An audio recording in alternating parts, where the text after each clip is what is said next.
everyone. This is Oracle Oriah and Alastair with another edition of Cosmic Coffee, serving up the best talk on anything metaphysical, quantum theories, belief system, breaking apart religion, understanding the dynamics that we all are experiencing together on this planet, the tension, the growth, the evolution. We're not afraid of anything. We'll go in and we'll take it apart, and we hope you enjoy the show with us and join us. And if you have any future show ideas or questions, please comment below, and please subscribe and like our channel immediately so that we can keep going. And I'm from the US and Alastair is from the UK.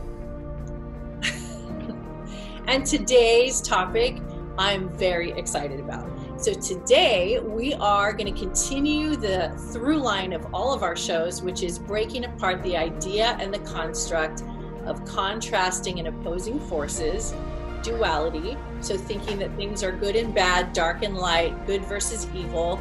We're breaking that stereotype apart so that we can have more of a oneness, whole, complete view of life so you can advance. So it's very important that you learn about this, and it's going to take many, many shows because it is such a vast topic.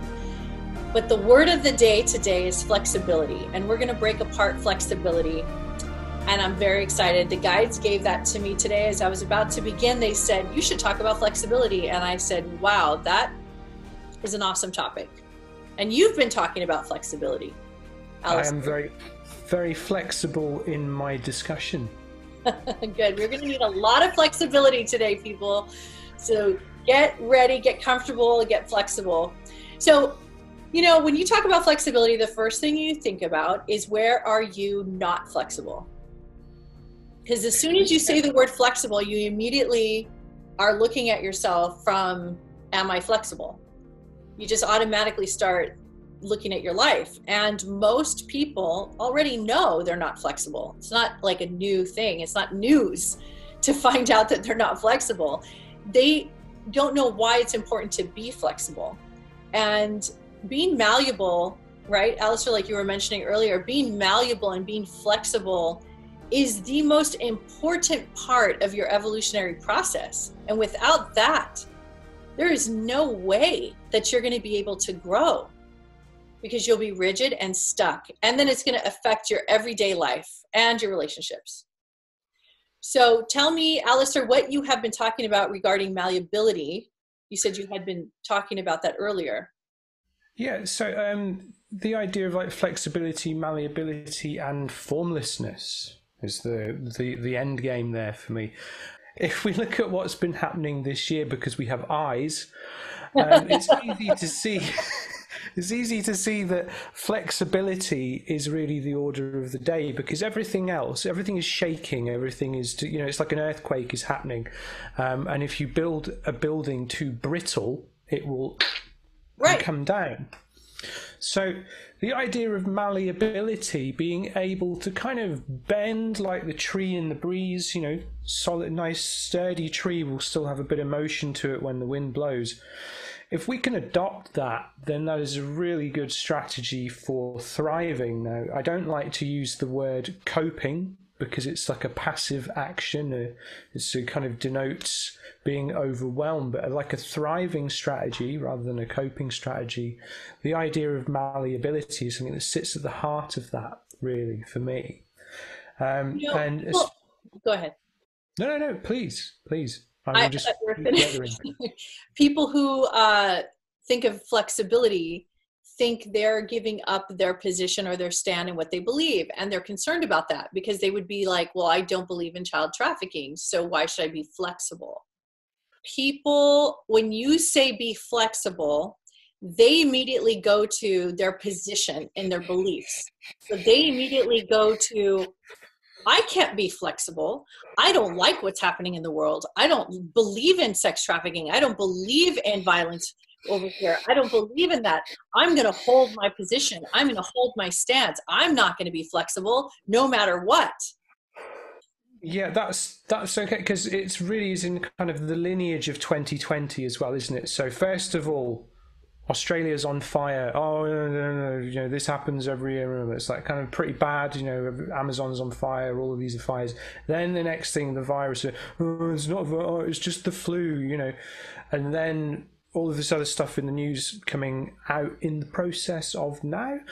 It's really challenging each and every one of us to reanalyze. And I can't forget, obviously, you know, before that we have the race discussion came out as well. So we're kind of looking at not personal racism, but institutional, structural racism, the very distinct, you know.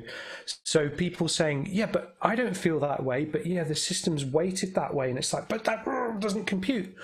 And the idea of flexibility there, I think, is incredibly important, because the thing that you mentioned, I struggle with that a little bit, because it's really like I can see it. It's getting harder and harder to ignore. Right. But at the same time, I kind of thought I'm going to limit my internet consumption just so I don't burn my own brain out with all these different things. And then you go to like mainstream news and it's like it's there, you know.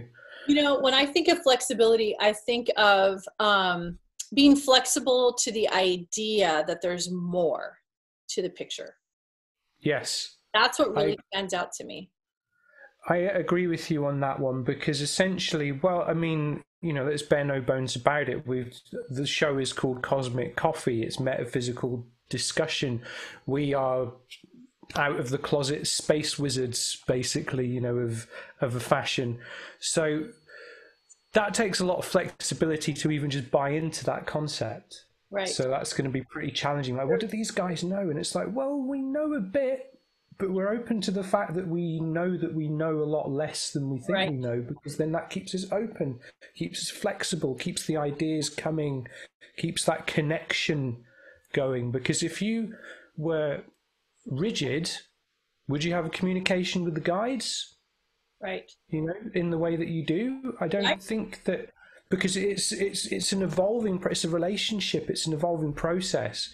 And I think that people who don't have this would maybe perceive that as something that's fixed, like you either have it or you don't, rather than something that we can work towards. But that requires us to be flexible to a reality that exists beyond 5 senses and 3 dimensions.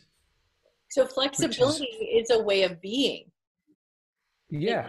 It's who you're being. You're being flexible. It's not an idea that you would like to be flexible, and it's a good idea one day, you can try it. Flexibility is an idea, it's a construct of how to navigate through your world and how to see everything, like you're saying. Yeah, that's it, kind of almost like a philosophy in a way.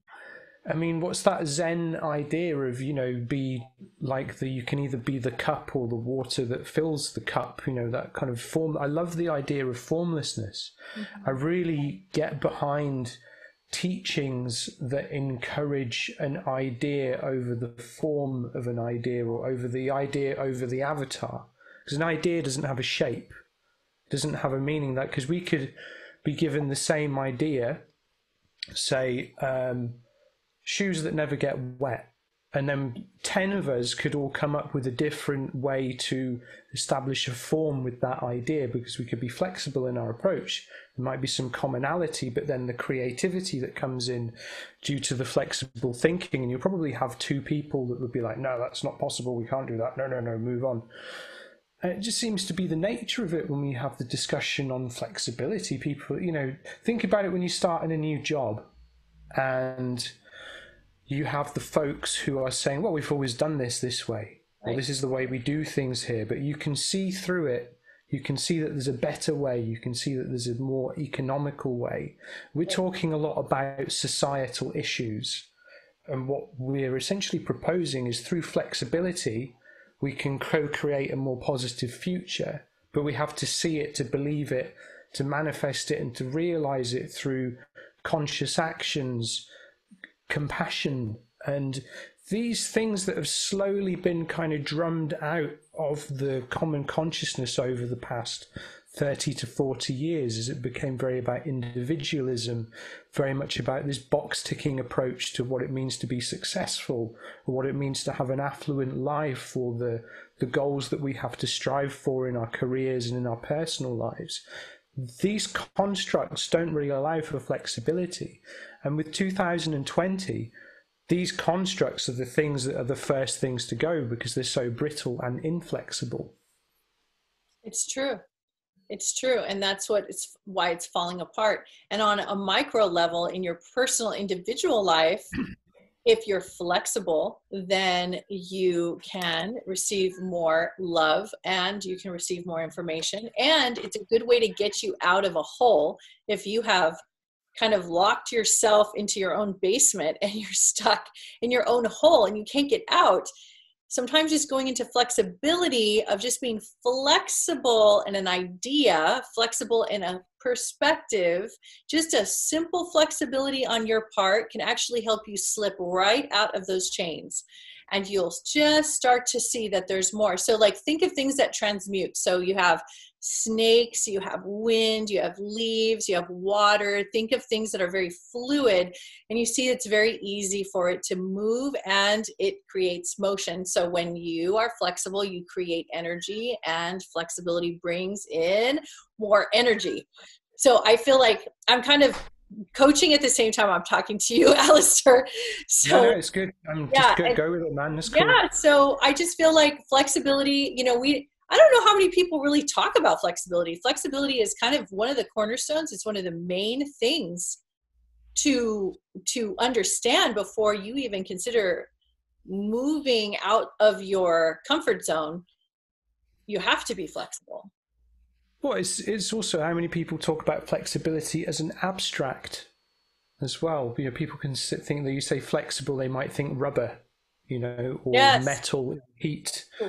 They won't necessarily think that it's more of this terminology that can be applied to the way of being, which I think to me is where it gets interesting, is that kind of filter. You filter out the kind of rational logicians very quickly with this kind of stuff, which is a shame, because rationally speaking, there is always more to life than we can immediately perceive and understand. What's interesting about your rigidity is that it points directly to contrasting beliefs, because if you're rigid, it's because you believe that there is one way and only one way. Yeah, that's it. It's like if I can talk about a local centric in terms of the global community issue, we're dealing with Brexit in the UK and the very open knowledge that the government lied to everyone. The Leave campaign lied to everyone. And there's this real inflexibility of the thinking, and let them get away with it in the first place. So we're thinking, the government would never lie to us. They're working in our best interests. They would never do that. They wouldn't let other countries interfere with our democratic process. So this kind of inflexibility has gotten us into this situation. We could be heading into an economic disaster zone 6-7 months from now. So there's right there at the ground level, for just your kind of Joe Public kind of person, sorry to anyone called Joe watching this, that immediate thing, you pick up the newspaper, you take it as gospel, you turn on one of the main TV channels, you watch the news, you take it as gospel. You don't understand that there is subtle nudging and messaging within the media. One of the best and worst decisions I ever made was to study media studies at sixth form college. And now, that was like 16 to 17. And from that point, I was just like, oh my God, I can't watch or read anything without going, and seeing that where they're trying to apply pressure to the soft points, because they know by far and large, people are not flexible. Right. They use that towards their benefit. Because if you're flexible and you're rigid, that means you're not open to seeing what else could be going on. So that's the mark of closed-mindedness. And, you know, you see that around you all the time, and people get upset. They say, well, my family, my mother, my friends, they're closed-minded, they're rigid, they're stuck. But if you stay rigid in that judgment of them, and you get upset and hold tight against your beliefs versus theirs, you are doing exactly the same thing they're doing. So when you start to realize that everybody's on their own path, everyone's going to take their time. And, you know, by the way, I want you to realize that people like us who are on here talking about these topics are here to inspire. So how do you know that you cannot be an inspirational human being? By speaking about the things that we're speaking of, and keep this conversation alive, keep passing this torch, that flexibility, malleability, flow, and formlessness is the most advanced way to understand yourself and to understand the planet. And it gives you, imagine what comes into your life when you're open. It's better to receive with your hands outstretched and open. Well, that's it. And how, you know, you've hit on another interesting thing there, the concept of receiving. Right. How many of us are truly open to receive? Right. Because again, oh my God, such a big thing. That's a huge deal. That's you it. Know, no one really is. You can hug somebody, and if that person doesn't want to hug, you'll know. Yeah. Yeah, especially at the moment, stay 6 feet apart and all that jazz. But you know, again, it kind of plays into this mass narrative of everyone deserves everything all of the time, instantly, with just the right amount of effort applied. But it doesn't work like that. Oh my gosh, it's so unrealistic. It's so unrealistic. So you're looking at people who are shocked right now that all the systems of the world are being reconfigured and are being broken apart because their lack of flexibility. And if you ever study structures, and I've never went to university to study any type of structures, but in my zest and desire for freedom, for self and for others, I absolutely made it my business to understand infrastructures of any kind. And if you follow these grids and understand how structures are created and why they stay the way they are since the beginning of time, since the empire, Roman Empire, since all of it, why do they construct themselves the way they do? You'll start to see a repeated pattern. And the reason why is because nobody wants to break apart what they think works. And that's why there's been such a slow, arduous process of evolution on this planet, is because nobody wants to shake it up. Nobody wants to break it apart. Nobody wants to be out of line, tip the boat over, be seen as the whistleblower, being ridiculed or even blamed or even worse, killed, right? I mean, it can be very serious if you break apart a very heavy structure. So this is where people start getting involved in the contrasting stories of good versus evil, light versus dark, because as we start to break structures apart, people say, oh, this is because it's super evil, instead of saying, oh, this is what happens when you clean out under the sink and pull out all the gunk and wipe it down and put all the bottles back under the sink in the kitchen. That's all that's happening. And people go into such grand stories. I don't believe in good and evil. I just think there just is. Well, it lives together, the yin-yang concept. Well, that's it, because, you know, it's all about how people respond to stimulus.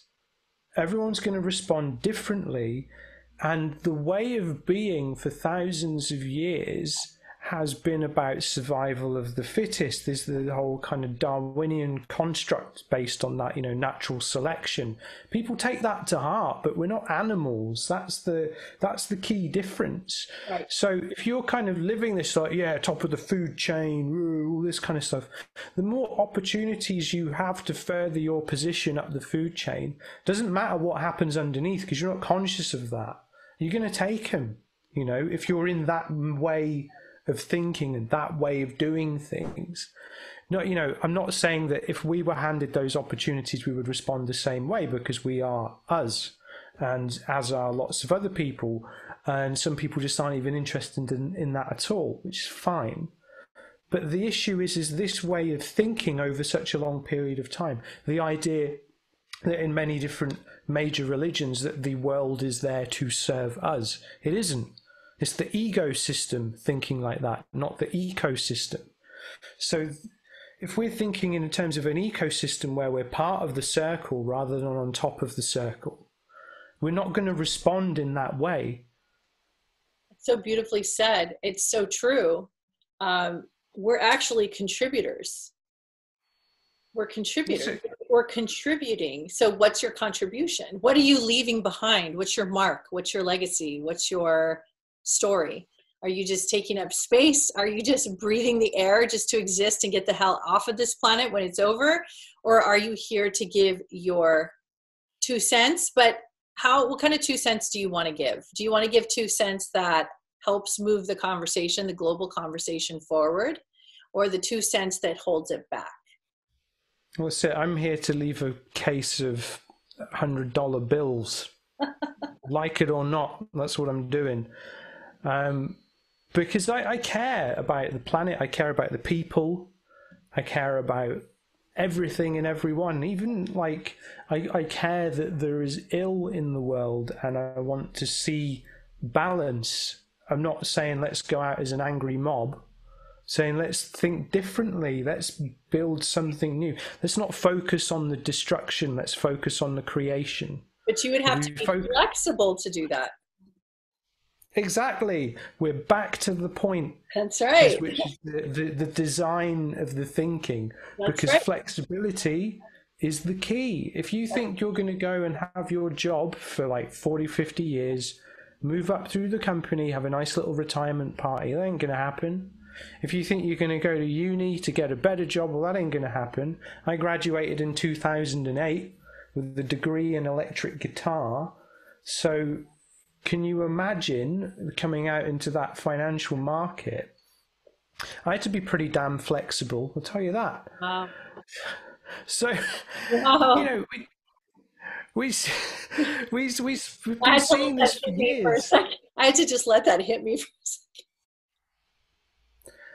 But the virtue of that is it has allowed me to see opportunity, to see how to get into the cracks and then plant the seed and flourish and then move on to something else. And, you know, you kind of move your way up in this kind of zigzag spiral rather than this line.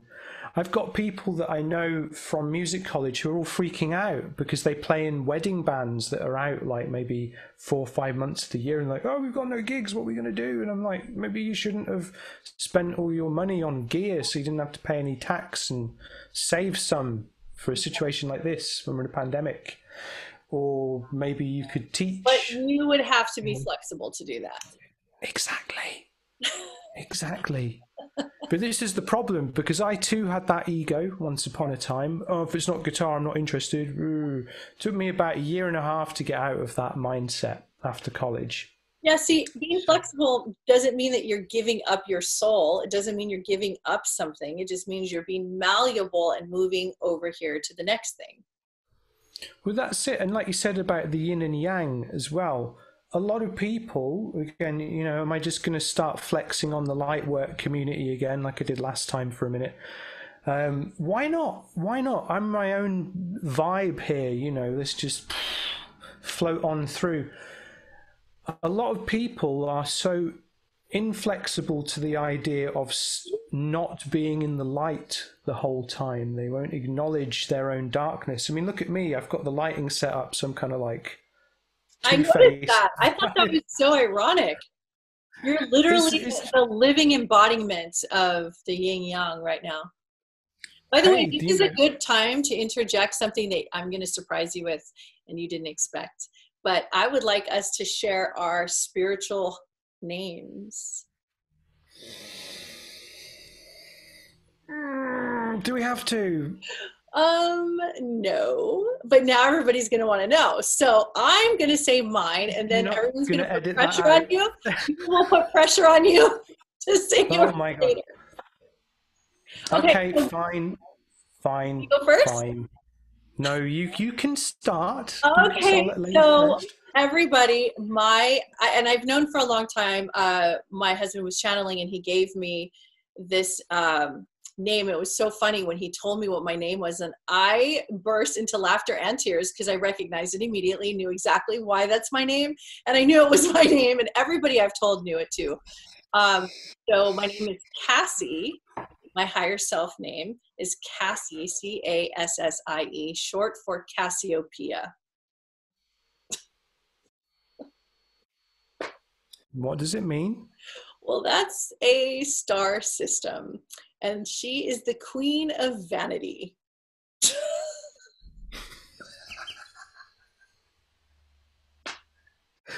I love it. Oh, I've gone all blurry for some reason. I love that so much. So I laughed and cried of how wonderful that name is, and I love it. I love it, and she has a lot of great redeeming qualities. She has a very dramatic goddess story of all of her love affairs and drama between men and children, just exactly like my life.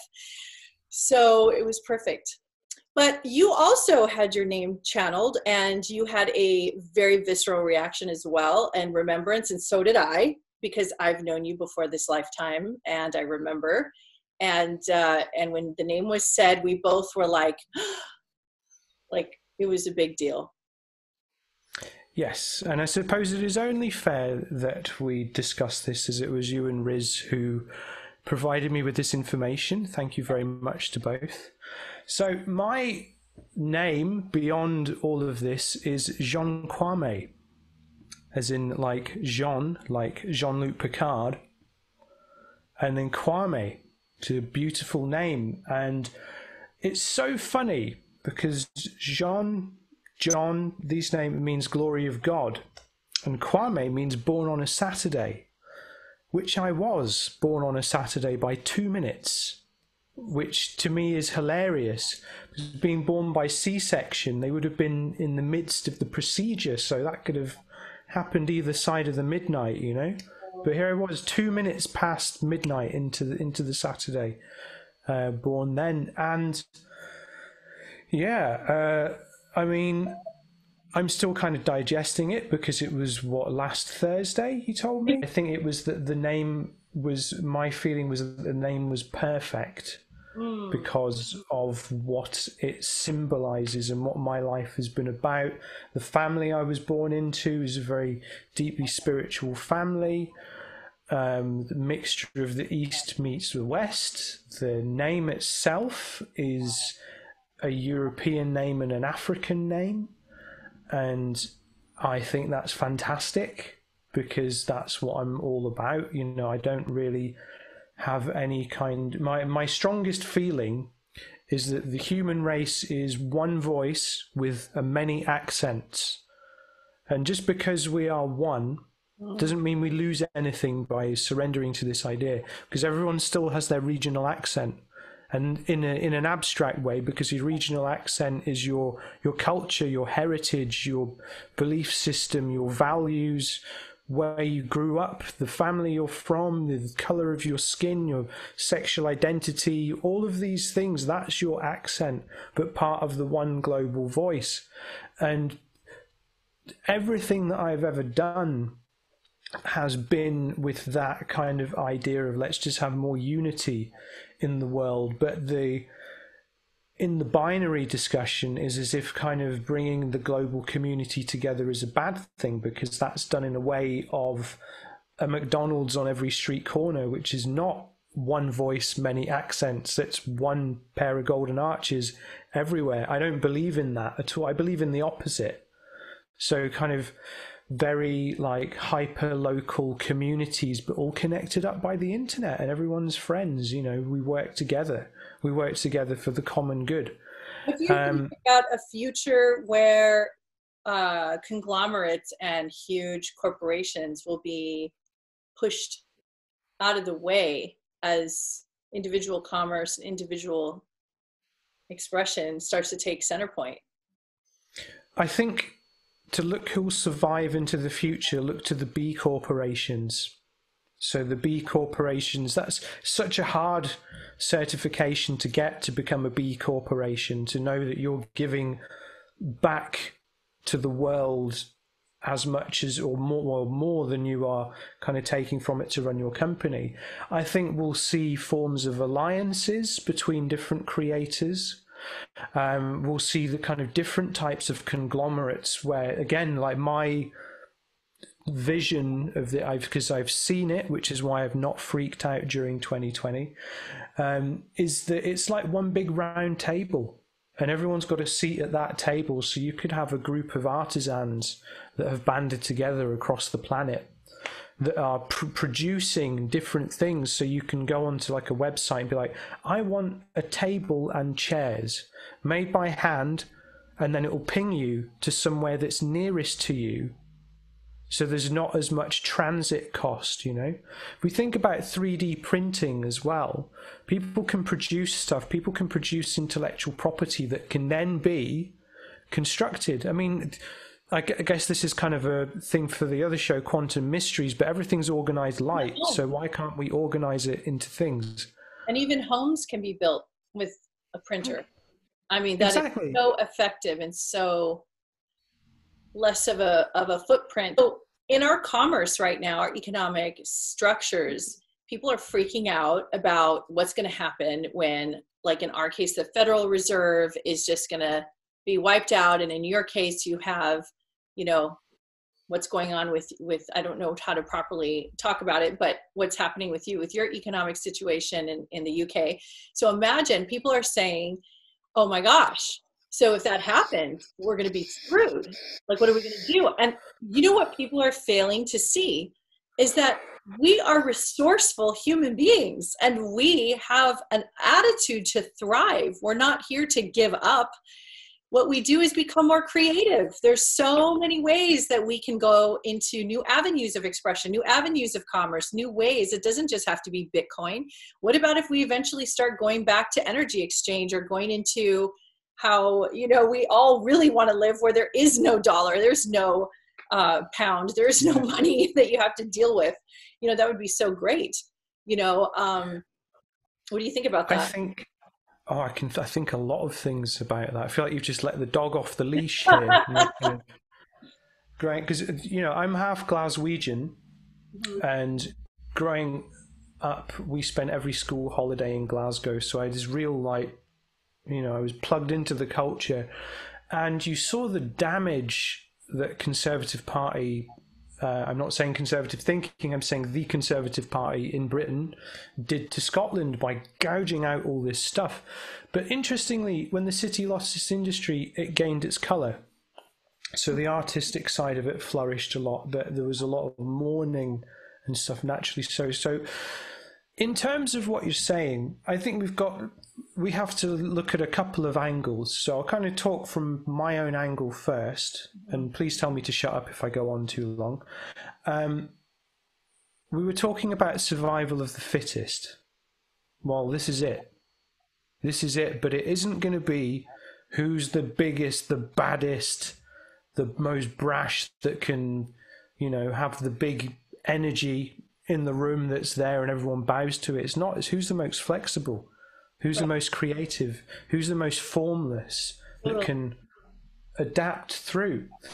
So myself and my partner, Emma, who you know, we are basically working completely online now. Right. You know, so I do a number of things. One of them is music teaching, and I have the rig all set up so I can give like really high standard music lessons online. And the vision is we want to be able to work out of, say, one large suitcase that is put in the luggage hold of a plane, and we can just go. Alastair, you have to do that. That's the only way to live. I mean, we'll have to get past the whole, you know, travel situation, but you can travel where you want, where you can right now. And that is perfect. You should be able to have a free reign to this planet and be able to work wherever you want and work online. I mean, that's just the best way to go. And, you know, I also do sessions online. I do private sessions, and my husband too. Shameless plug. But I just want to let you know that there's a will, there's a way. And you have to find a way around these things. That's called being flexible. Exactly. Because another thing, what's everyone scared of? They're scared of being their own master. They can't give themselves permission to be their own master. They need to be supplied by someone. In the UK, we told them they were supposed to do it that way. I know. Mad, isn't it? So the other thing as well, building up a residual income. You know, having income streams, multiple sources of income to form the river. Don't just focus on one big river. Have 4 or 5 different streams. So, you know, I do like 4 things already that can generate income. So I'm maxing them out. It's fine. You know, I have faith in that.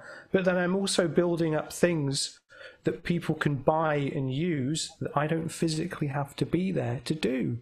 Mm-hmm. So imagine that. Is some dude at Coca-Cola having to go and clock in every time you want to drink a can of Coke? No. You know how many people are afraid to go online? You'd be shocked. Too many. You'd be shocked. Many. Oh yeah. They're afraid to go on the internet. They're afraid to have an online presence. They're afraid to learn how to use their computer. They're afraid to learn how they get scared of the computer itself. They're afraid to upgrade it. They're afraid to learn how it works. And that is exactly why I learned how to get on the internet. As a single mom with a bunch of kids, I needed to find a way to make a living. And that's how I did it. And I learned in 2003, I cracked open my laptop and began the process of understanding how to build an e-commerce life. And many people thought it was impossible, or they don't need to do it, or why bother? And then some of us knew that there was some major freedom happening here, and it was important to learn. So I haven't mastered it like some gurus have, but I've gotten to a place where I'm pretty comfortable understanding how to use the internet. But I suggest, if you want to learn great flexibility in your financial situation, learn how to be on the internet, learn how to work with a website and services that you can provide online. Get help, reach out, ask somebody, post it, say I need help, you know, have somebody come over and show you, get your system upgraded, right? Exactly. Do you know what one of the biggest growing industries is? What? Knowledge commerce. The idea that you can be paid for something that you know. You know, and that's going to take over the college diploma. Exactly. And I got some figures here for you. All right, lay them on me. So it's not like I've built an investment slide deck for my business that is a knowledge commerce business that I've just opened up here on my laptop. Of course you didn't. So if we look at what's happening with COVID, what's the big push is towards online learning. So we've not just got knowledge commerce, we've got e-learning, and also the personal development market as well. So I'm moving into these 3. That's my niche market is a circle in the middle of those 3. So in terms of knowledge commerce, and like the predicted growth, I mean, that's going to be a $325 billion industry by 2025. So it'd be nice to have a piece of that pie, wouldn't it? Mm-hmm. But you got to do it now. You've got to do it now. You've got to be ahead of the curve, you know? Teaching modules, isn't that master class is doing really well. And there's some other really big, strong service providers that are education-based, where if you're an expert, you can be a part of their database, and then they get a membership of, I think it's $99 a month, and you have full access to like a certain number of masters in any field. And I mean, it's such a great model, and I wish I would have thought of that. But there is another way, Master Yoda. that's great, but they are still teaching a lot of conventional old world stuff. True. They are skirting on the surface. It's the fairy dust. You know, we need to get down into the matter. And the people that are interested in the matter are the leaders. You want to go after them, because there's an interesting theory of marketing in that the red ocean versus the blue ocean, which I'm sure you personally are familiar with this terminology, but shall I, for the virtue of the viewers, if you are presenting a new idea, you have to think, is my product going into the red ocean or the blue ocean? And the red ocean is something that is full of lots of predator aquatic dwelling creatures going after the same fish, or there's lots of hooks going in there. So you want to look at that, and then you want to analyze what's going on and turn the red ocean into a blue ocean where there's just your fishing line, or you're the shark. Well, that's it. That's how you and I met, and that's how we're doing this, because we don't believe in that other type of marketing. We don't believe in marketing. We believe in a fishing pole, a line, and a hook of food. So you're feeding people things they can use that's authentic, holistic, healthy, regurgitatable, shareable, that you can build on. You can build an authentic lifestyle on understanding these concepts. And we both believed in that, and that's why we teamed up, because that's it. You can teach, but you don't have to sensationalize. You don't have to market it like if this is like a McDonald's campaign, just to teach quantum theory and you know, kind of the work that we do. We don't have to do it that way. And that's why I really love this show. And I love that, I know we just started, but I really love it because I love the, it's not grassroots, but it's homegrown feeling. It's healthy. It's like a good, healthy, home cooked meal. That's it. In my mind, it's like the kind of chats we would have around the kitchen table late into the night, you know? Yep. But just the difference is we're sharing that. And I think the best knowledge is delivered in conversation. And again, the difference between knowledge and wisdom, because knowledge, you want to try and spread that everywhere like butter, but wisdom, you just kind of, you hang out and you chat, and it's more loose. You know, it's not so rigid, it's not so prescribed. Or should I say, it's presented in a flexible manner. It's very flexible. So now I'm going to ask you to be flexible, and I am going to introduce you to an idea of something that I would like to do. Okay. And I've been contemplating it, and I was a little scared, and I'm not scared anymore. I've been testing it out, and so far it's okay. It's sketchy because people don't really know what I'm doing. But I mentioned that I'm working on something in the background this last week. So I'm gonna talk about what I've been working on. And I would love your feedback, because I'd like to see, as my co-host, how you feel about this. So I've been an artist my whole life, and I love everything from not just art and color and paintings, but also adornment. So I like costuming, I just like using everything as a canvas. So if it's not me, it's someone else. If it's not someone else, it's the house. If it's not the house, it's a canvas. Anything I can color and paint and do any kind of manipulation with is exciting to me. So I've been very safe with my own look because I felt I was supposed to. And even though I've played around with this idea, I've never brought it into the teaching world because I'm not supposed to. And so I decided that I have nothing to lose considering what's going on in the world right now. And I figured this is a good time, if any, to explore and launch. So here's what I'm going to do. My plan is to create a fun way to present myself on camera. So what I want to do, I'll still keep probably the blonde hair, but I want to put really different color kind of contacts, and they'll change. So some will be like bright white, bright blue, bright light blue, bright green, but very futuristic looking. Not just like I'm trying to fit in with blue, like natural looking, but like really strong. And my backgrounds and what I wear, I want it to be very curated. Now I want to do that. I want to do that as an artistic expression. And I want to do that on the other show also. But I had to talk to you about it, and I'm doing it live because I want your reaction. Because I will look very different from you. And I'm not saying I'm going to be like avant-garde, like Vogue level, fashionista, runway crazy. That's not what I'm talking about. I'm just talking about amping it up a little bit to where it's more playful and fun for me. Because I want to have full expression. And as an artist, this feels good to me to do it this way. So what's your reaction? I will say one thing. Okay. Be more of yourself. So thank you, for giving me the permission. I'm always giving myself permission, but I love it when other people help me. I would never dream of giving anyone permission, anything. I just support, So you're not going to be weirded out if I come on the show and my hair is like sleek and I have these like silver blue eyes and maybe white lipstick. And then like my background is like the crystal cities.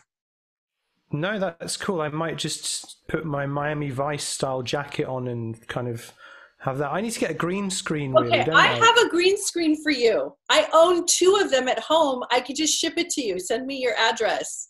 Yeah. They're in packages.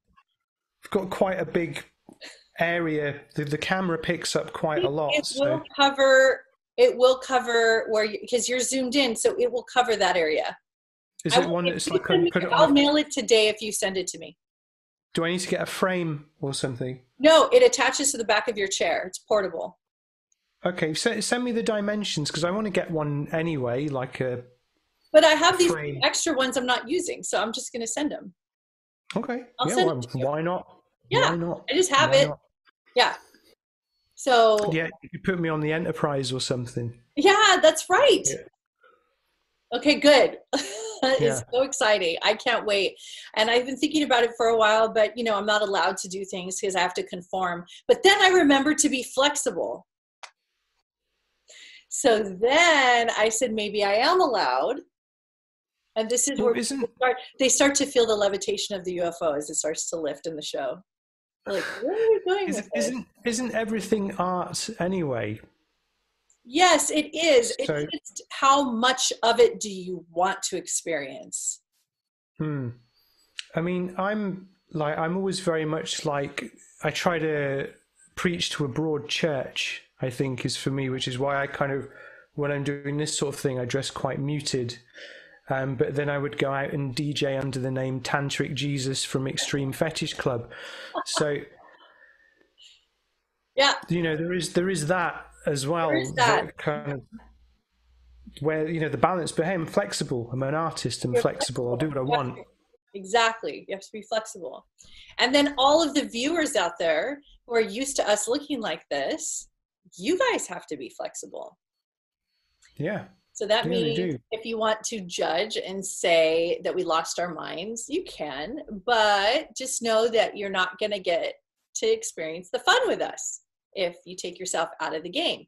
So just stay on board. We're having fun and we're very open about it because we want to take the spooky, scary mysteries out of it. So you just know it's just that we want to be artistic and have fun. So you'll see Alastair with a green screen and I'll put up a beautiful background for him and he could dress up too if he wants. I may do, I also may not. Who knows? I mean, I'm actually technically wearing my uniform as it is with the grey trousers and the grey top, and I have a grey jacket as well. The only concession they make is usually for brightly coloured shoes. So, I'm into this. I've just rebranded my art project and rolled them all into one, and I call it Higher Transmissions. Like unashamedly. You want to talk about that? Tell us more about what that is. Okay, so I used to do this thing called Extreme Fetish Club, which, disclaimer, was never a fetish club ever.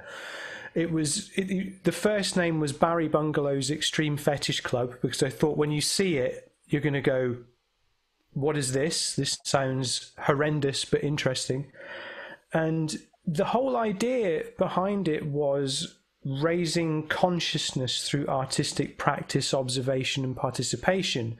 Because something that's extreme, we know that, we know what extreme means. But the word fetish, when you break down that word, it goes back to the colonial times in Africa, where people would make these small amulets or icons that would be like a symbol of the worship, their religion that the colonial forces had banned. So they were very they would keep this very close to them, almost be very obsessive over this. It was the fetish. And then club is just a group that does things. So just calling it higher transmissions was just literally ripping the sign off and going, this is actually what it is. So it's a mixture of my radio show, which goes out once a month, online radio based in London, Saturday afternoon UK time, which is on this week actually, and that is essentially party music, because I'm a disco wizard, a party wizard basically. I hate the solemnity and the piety when people want to practice kind of higher leaning stuff or spirituality. They kind of they form the infinity loop with their head up the backside, and I'm not into that at all, because for me it's all about having fun. It's all about laughing and joking. So higher transmissions is a mixture of music. I'm sharing a blog on there now, so kind of mixing in these educational ideas, the psychology, things from mystic teachings, because I'm half Eastern, half Western, so I tread that line. The visual arts as well, and I said that, didn't I? And also doing tarot readings each week, sharing that through the platform. And then I will do a web show for it as well in due course. So we kind of have the Cosmic Coffee, we have an audience, and I thought with higher transmissions I want to kind of open it out and talk to people that are doing things to improve the world in their own way, that doesn't necessarily have to be of any kind of practice. It's just they're doing something because they feel kind of a higher calling and that kind of thing. And then also I'm friends with lots of practitioners as well, like yourself, and folks who would describe themselves as witches, druids, priests, priestesses, magicians, musicians, artists, interfaith practitioners, community leaders, all of that. And I just want to have the conversation, so the idea is the whole thing, you plug into that channel and it's just constant higher transmission coming through. And the subtitle is Signals from the Ninth Dimension, because it sounds cool, but you and I both know what that really means, so I don't need to go into that.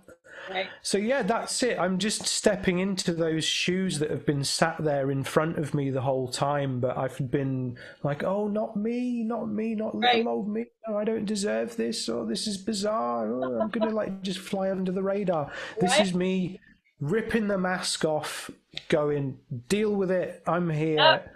This is how I'm doing things. You can like it, you can hate it, I don't give a shit, because I'm doing it anyway.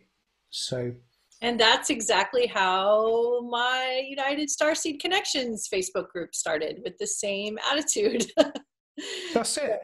Yeah, I just have to be really flexible with myself to learn how to have more fun. Well, this is it, because you really put yourself out there with the group. Yeah, even just in the artwork with your face, it's a very bold move. I respect that.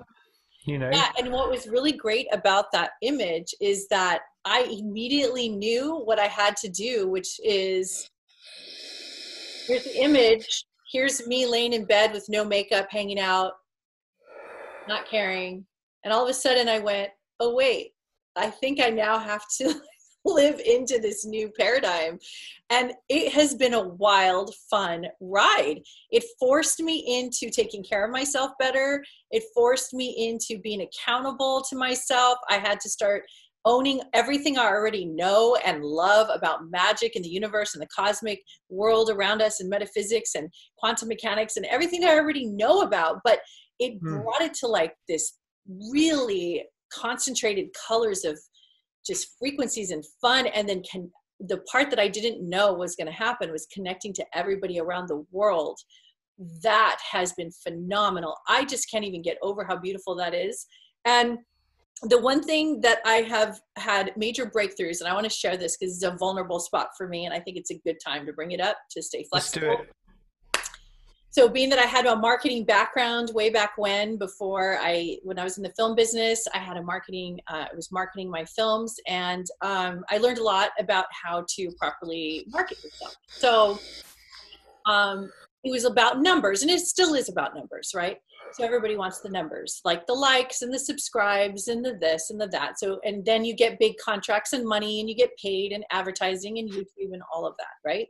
So I got caught up in that in the early days, and I tried to get into that club. I wanted to know how to monetize.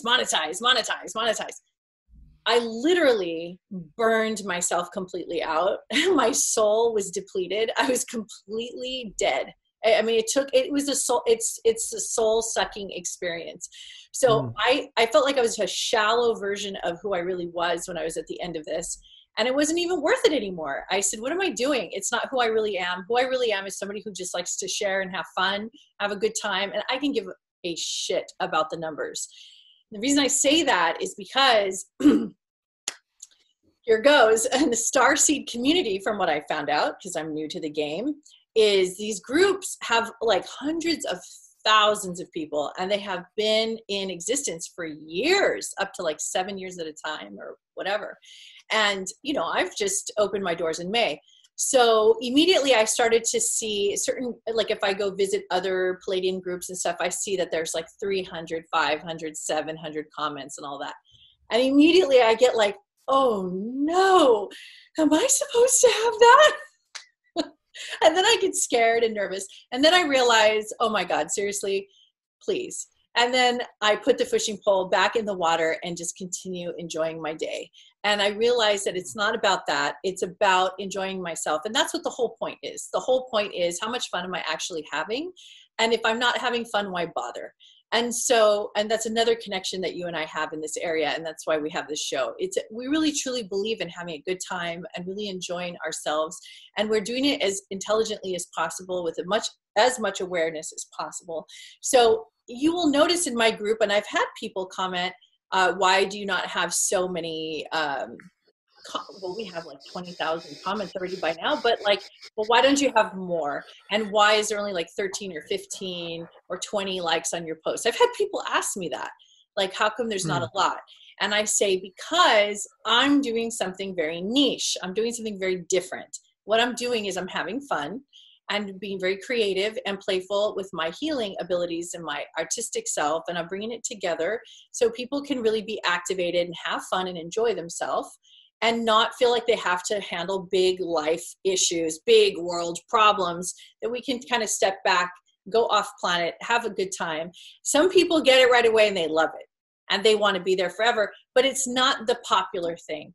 So if you're going to jump into something, guys out there, and Alastair, I'm sure agrees, if you're going to jump into something, if you start thinking about, am I going to get the feedback? If I'm going to get the numbers, are people going to come? Like, what are they going to think? If you start going there, you've already killed yourself before you even left the dock. You can't think about that. You have to think about, how much fun am I authentically having? Is this fun? Is it worth it? Do I like getting on Zoom? Do I like playing? Do I like having my guitar? What do I like to do? How do I like to be? And if you don't have that experience, then you're wasting everybody's time and your own time. And some of those Starseed groups, I've done some research and read some of the moderators, which I shouldn't say anything, because God knows if I had this channel for 7 years and I have hundreds of thousands of people and a bunch of admins, I wonder how I would be. But they seem a little grouchy to me, you know, like this is kind of a ball and chain experience for them. I mean, it's probably because it's like an everyday connection, but anything is that. Anything that you love or you want to put your time into is going to be an everyday thing. So, yes. Maybe because the groups are so mired in the light versus darkness discussion, they view it as a ball and chain. The elephant in the room. Which is why I joined your group. Right. Because I was done with it. I'm done with it. Even now, I'm like, seriously, I don't ignore the darkness. I choose light in the awareness of darkness. because then I can see the circle and I can go through the middle. I don't sit up till 4 a.m. talking about all manners of things that I don't even want to mention on camera because I don't feel comfortable with it, because I see it and I'm like, you know, you said to me the other week, I'm going to like bring something up from our personal discussions, if that's okay. We were talking about how to spot a good channeled message, which was, you know, you see these groups and it's like, behold, this is the interdimensional council of platypus, and we say this, get ready, you're coming on a spaceship, and blah, blah, blah, blah, blah. And I read it, and I'm just like, I'm kind of like, hang on, I think we're missing the point here, you know. And you were saying it's about, like, how does it make you feel? You know, how does reading that make you feel? How does watching that person make you feel? Is it like you are seeing wisdom being shared? Is it that you are, in your mind's eye, feeling like you're sat in audience with a great wisdom teacher? Or is it that someone has put that they are from the interdimensional council of Buffalo, and it's really just their voice trying to put over their ideas? Or are they trying to scare the crap out of us? Or are they trying to soften us up for accepting a new way of doing things? So all this conspiracy stuff seems to be just kind of softening the crowd to accept something equally crap but different. And I thought that that was a really important thing to mention, because as we go through the further uncertainty of 2020, people are like looking for more confirmation. You know, since we start doing the show, I've got people messaging me, asking me about stuff. They know what I'm about. They know my history, so they feel that I would be in access to knowledge. But I'm just like, well, everything that I do is that knowledge presented. You know, it's embedded. You don't pick up a loaf of bread and go, this is flour and salt and yeast. It's like, no, it's a loaf of bread. Everything that makes the bread is here. There you go. This is how you can digest it. I have to jump in right there and add something that was so great about what you just said. So now take that loaf of bread, and this is how you distinguish good channeled material. So you take that loaf of bread and you put it to your face and you breathe it in. And if it tastes delicious and you can eat it and share it with your friends and family, and everybody gets bonus, you know, nutrients from it, then you have a high vibrational channeled message. Now, some of these messages sound really great and they do have all the right wording, but the undertone is urgency, trouble, danger, be careful. And guides don't talk like that. FYI. Guides are past the material, spherical world, people. Guides, ascended masters, are outside of species. They are beyond in the energetic realms. You are dealing with energy beings. That is how advanced these beings are that speak. The angelic realm is energy. And how do you want to understand that? Well, there's personality essences, and the constructs of how you see yourself is not identified through a humanoid experience. It is fractals of energy and communication coming through those types of frequencies, which we're starting to understand more about frequencies. So you just imagine, take the body sleeve off, and then what's underneath is the energy exchange, the energy frequencies. And that is how guides and beings on the other side communicate. When they channel a message through a being, through verbal or through written, how you know it's an authentic transmission that is of the highest design is if you feel like a little kid that just had a lollipop and you got a warm blanket put around you and you can go to sleep or you can go play with your friends. That's a highly advanced channeled message, because they know the state of evolution that we're in. And they also know we are a contrast-based society that is fed programming of fear. So what they're going to do is they're going to do the opposite. They're not going to feed what is already in the water. They're taking you out of the water, putting you on dry land, putting a blanket around you, warming you up, giving you a bowl of soup and a candy, a lollipop, showing you some shows and maybe some puppeteering and make you happy and laugh and realize that it's okay. You survived the game of life. You survived living on the planet. Congratulations. And we'd like to give you some more of this goody stuff that we're giving you. We'll give you more. That is a highly advanced message. Now, if you ever see a channel message that's coming from an advanced channeler that's a little confrontational, before you throw it away and say it's not highly advanced, I want you to use this filter. So if you have some confrontation in the message, look at how it activates you. If it activates you to advance without shame, no shame that you did it wrong, but advance through activation through a slightly confrontational type of message, then it's still a high vibrational message. It's just the personality essence of the being that's channeling it is coming across for that reason in that way for a purpose. So not every message has to sound exactly the same, because all the energy beings and personality essences in the galaxy and the universe and multidimensional realities are all different. So we're not all the same, and neither are they. So the way they speak is going to be different. And they're interchangeable, so they can become different beings because they're multidimensional. So if they're Native American one time, that same energy could also be something else, a female child. So anyway, I have a lot of information about this. For those of you who know or don't know, my husband is a well-known psychic medium, trance channel. He's also an animal communicator, and he also does many other things. But that's his claim to fame. That's what people know him about. He's a full trance channel, and he's at the level of the top trance channels in history.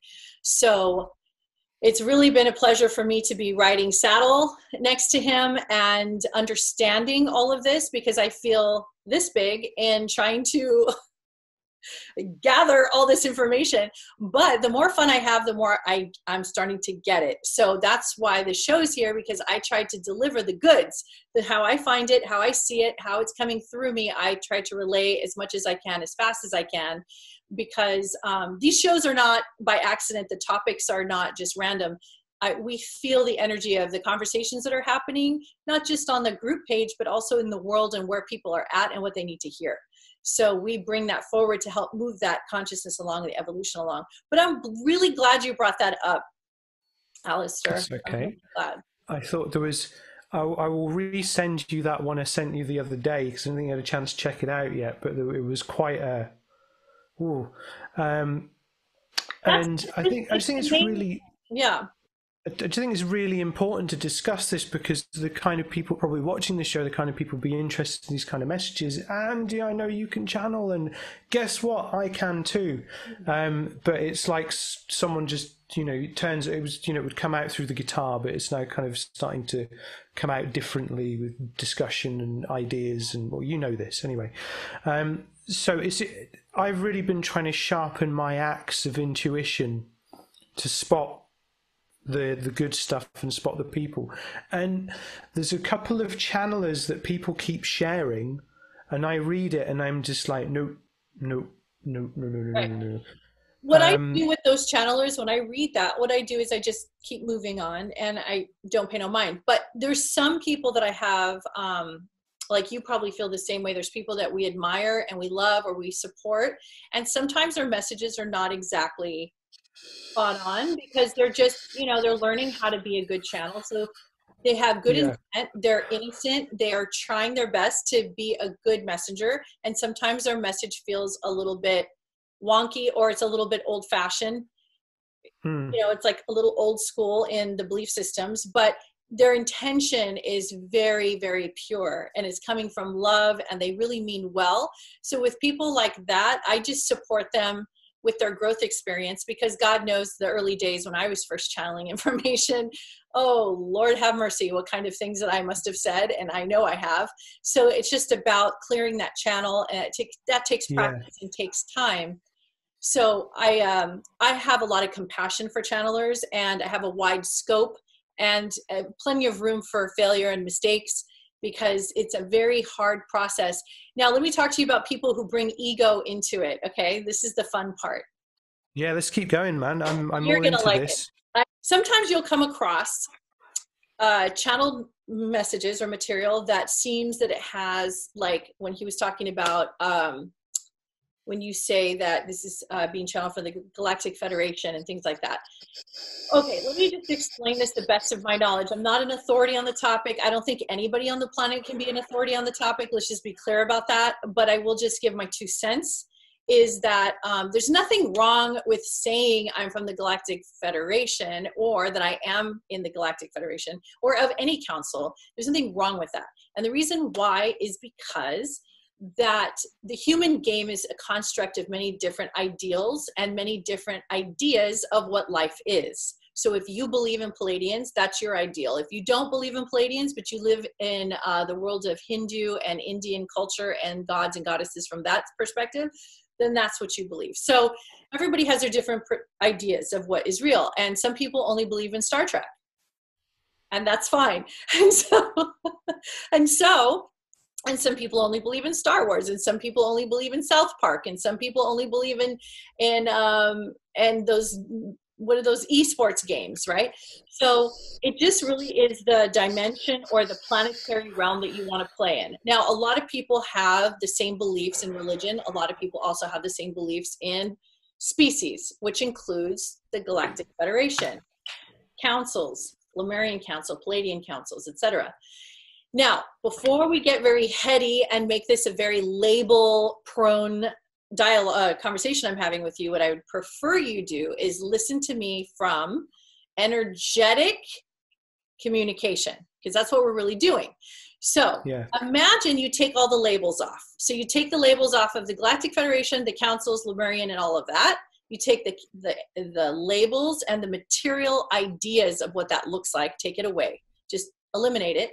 And now you're just listening and feeling the communication that's coming through. It'll be easier and more palatable for people who have a hard time understanding how to decode and decipher messages. Because people get caught up in the ego identification of, I am the High Council of, and I am on the, people get caught up in that, and then they get really like, ooh, I can only listen to this person because they are at the highest levels of this spaceship and this Galactic Federation. And it's a very sweet and innocent place for you to come in, so do not feel bad if you lock into that and feel strong about it. It serves its purpose for the time being. There's nothing wrong with that. Allow yourself to enjoy that experience to the fullest. I have, and I went all the way with it, full circle, all the way to enjoying all the councils, all the Galactic Federation conversations. And I just kept going and going and going and going until you get past species. You will eventually get there. And I know it bursts the bubble and pops the bubble for a lot of people because we put so much time and investment to understand species. So then we get kind of, we feel kind of let down a little bit, that then it goes to like ethereal. But then everybody secretly loves ethereal. So then it's a conflict there because we kind of want to talk about both. Thank you for letting me flow on this. As you know, it's so important that I talk about this. It's all right, mate. Don't worry, go for it. Okay, so if you are with somebody who, if you're in a group, a Starseed group, or you're hearing a channeler that's coming across at the High Council level and talking from this ascension place, as you guys probably have seen many of these channeled messages, my first response to you is don't make it wrong, okay? So there's nothing wrong with what you're seeing. There's nothing wrong that people want to play in the land of species, or that they visually have had in these relationships with these beings, or they have had contactee experience with UFOs or ETs, or have been taken out of their bodies from their bedroom at night, or psychically. There's nothing wrong with any of it. It's all storylines. These storylines are real in a dimension because of collective consciousness. We all want it to be real. Therefore, it will be real. So it is real. Everything you see and everything you experience is real. If you can think it, it's real. Your ideas of what reality is going to change dramatically in the next few years as more and more speakers like myself are going to be breaking apart these paradigms. So you're starting to understand what reality construction really is. And if you really want to go deeper into it, research Jane Roberts, one of the best trance channels in the world, which I'm obsessed with, and she was born on my birthday, and May 8th, and she channels Seth the being Seth, and Seth Speaks is the series. It's in the Harvard Law Library, I think, or the Harvard Library. It's considered an iconic historical classic collection in the US.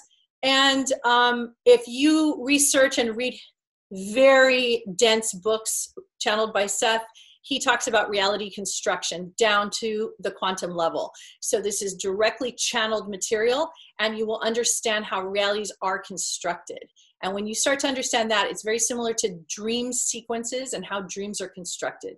So when you are seeing things online and you see there's so many stories going on and the headlines and the news, and then you go to Facebook and then you see all the different topics and you see all the different belief systems, are they real? Yes, they're all real. Everything is real across the board.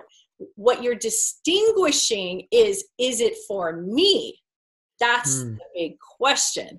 Is this for me? So then you have to go into consuming. What are you consuming? So then you have to ask yourself, what's your criteria? What's your filter? What is it you're trying to get out of whatever you're looking for? So in my case, I look for love, light, and high vibrational experiences. And they also have to feel very earthy and grounded, at the same time, super cosmic. That's what I like. Super yummy. Lots of everything, but feeling like it's healing and good feeling, really like good old-fashioned apple pie. Like it just feels good. So that's my criteria. I see a lot of things that I look at and I say, that's not apple pie to me. It doesn't feel good. Other people see it and it feels like apple pie to them. You don't make any of that wrong. So the people who don't feel it's apple pie for them, it's okay. That's just what they feel. And likewise, if they feel it is. So you're not making anything wrong in the idea of reality construction. You're just learning to consume what feels good. Some people like to stand on the edge of a cliff enjoying the ocean. Some people like to stand at the top of an Empire State Building. Some people like to stand at the bottom of a ravine in the Grand Canyon and feel the energy. And everyone has their thing of what feels good to them.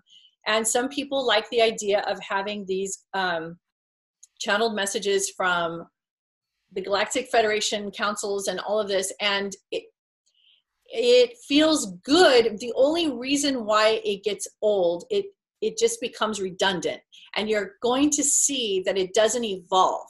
And that's clue number 2, that you want it to feel better for yourself. And as you evolve, you want to have things that match your evolutionary pattern, your path. And so you're going to start wanting more fresh content. Fresh information, the best information, quick, fast information that's coming through, that's available. If you keep seeing the same storyline, like reptilian, draconian, reptilian, draconian, reptilian, draconian, after a while, I mean, that's been around for like 20, 30 years. It's not new. Some people are just discovering it now, but it's not new. Cloning is not new. I'm having a conversation with my husband later today. He's going to channel from the guides to talk to me about cloning, because a lot of people are sending me links about cloning. So we're going to talk about that, and I'm going to get to the bottom of that so you guys can understand. You have to remember, everything exists. Now, whether or not it needs to be important to you to help you heal and find the vibration you want, that's different.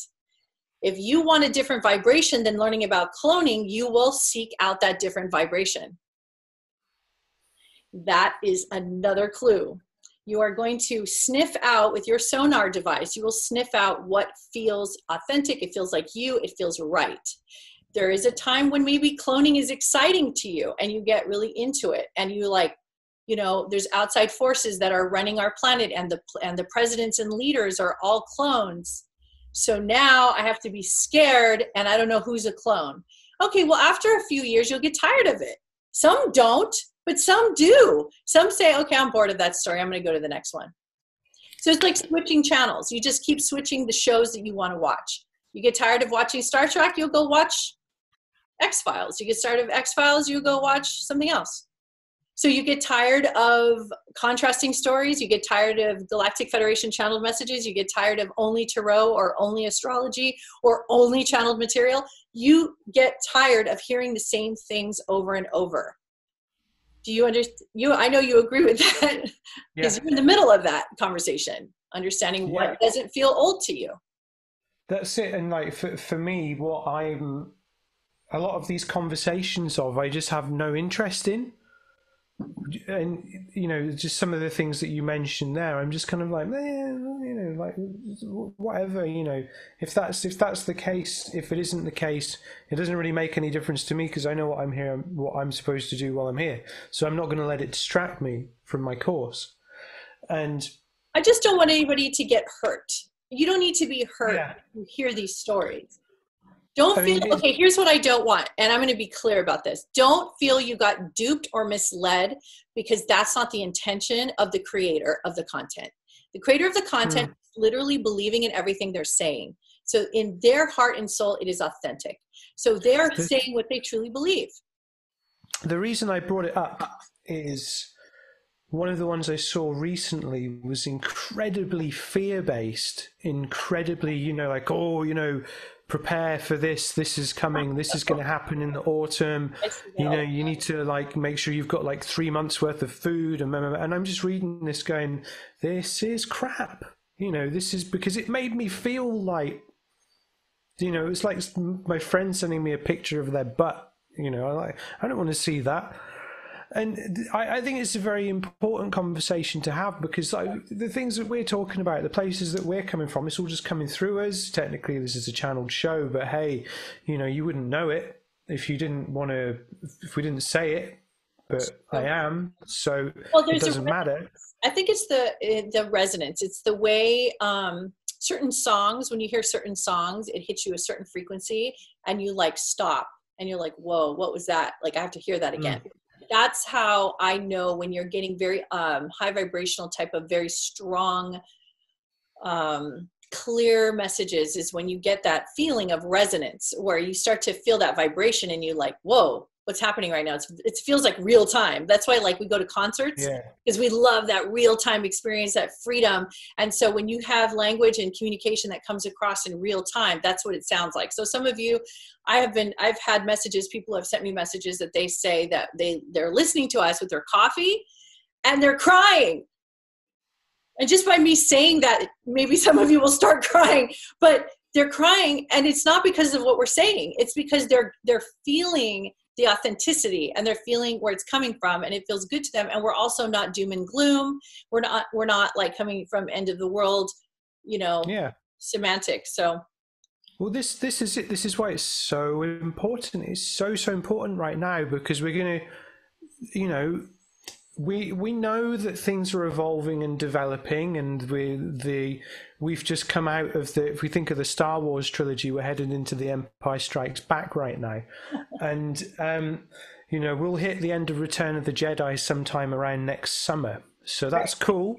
But the point is it's just a very quick analogy to understand that we're in the middle act of the play. We're in the middle act of all of this. And there is a lot that still needs to happen and go through. So the you want me to talk to you about predictions?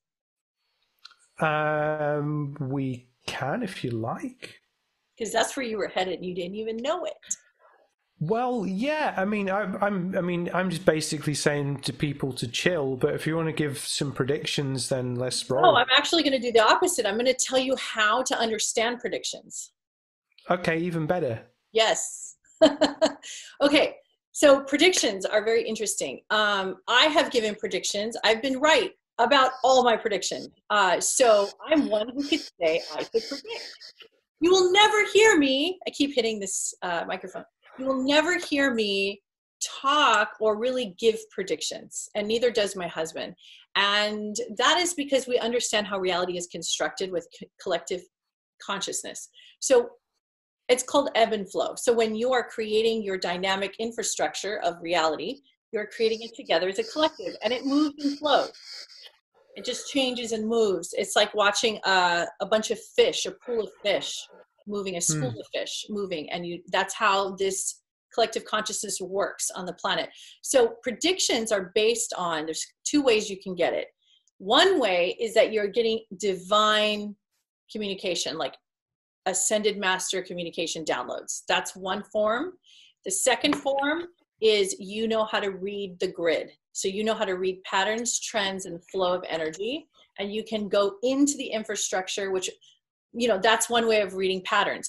Now, most psychics and clairvoyants come from there. And that's where I started as well. I now can get messages from ascended masters, but it took me a long time because I'm stubborn as hell.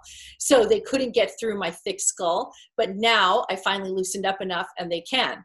So everybody is capable of doing that. But now as far as predictions go, when you read a prediction, let's go over the I guess the rules or the clues to learn how to understand them, or how would I say it? The points. So the first point you have to understand is the speaker is always coming with good intent for themselves. They always feel authentically that this is a divine communication. So always give them that credit. Like, don't discredit them immediately, because anybody trying to do any type of communication is it's challenging. It's not easy at first when you first start out. And so it can be very rocky. And when you start giving messages, it can sound really weird.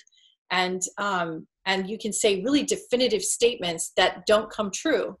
And instead of making that person wrong or dismissing them that they're trash, you just say, oh, so they're just not honed in and really have their skill set refined. That's it. That's nothing more than that. It's just a state of evolution. So then you hear other people who give more pattern type readings. Pattern readings are when you're looking at someone in the eyes and you can see their future based on their present. So you're very fixated and very clear about their current state, their present moment. And so therefore, based on their current self, it's very psychological in a way from the psyche. So it's easier to follow their patterns. If you know how to read patterns, you can read what this person is, the probability of what they're going to do next is kind of limited to a few things. Like I can look at Alastair and say, he'll be in the US within 3 years visiting. And he'll say, that's way too long. And then I'll say, but there's a year there's tons of stuff that has to be worked out. So if you can do it within the year, you'd have to be balls out, and then you can do it. If you do it after this year, a lot of things will iron itself out. You'll be more relaxed within the second and third year to come out, and you can even stay longer. Now, he probably knows this is true, right? Yeah. Yeah. So how did I know that? It fits with my timeline of the stuff that I haven't even told you that I'm doing. Exactly. So how did I know that so fast? So, and I tuned in in half a second, I got that. And how do I know? It's because I, just in the studying and understanding and hearing and feeling Alastair and where I've seen him, I understand his own belief system and his own patterns on how he sees life.